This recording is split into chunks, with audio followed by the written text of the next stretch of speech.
Ассалаумағалейкум қазақ елі, армысыздар достар. Мынау Технофест фестивалі өтіп жатыр Түркияда қазір.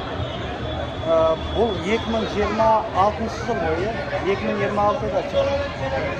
2026-да Түркияда өзін осындай тасымалдайтын такси деп айтуға болады, осыны шығарады. Енді қараңыздар, бізде өзіміздің былай көрсетейінші, өзіміздің тәуелсіздік болмағасын бұндай заттарды қарамаймызда. Қазір мен жақтан көрсетейін. Бардан.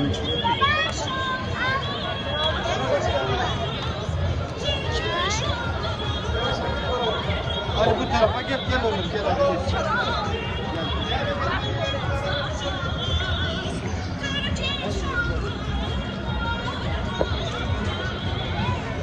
Mine Türkiye alға басып дамып кетті. Неге? Өйткені шынымен Түркия мемлекетінің тәуелсіздігі бар да.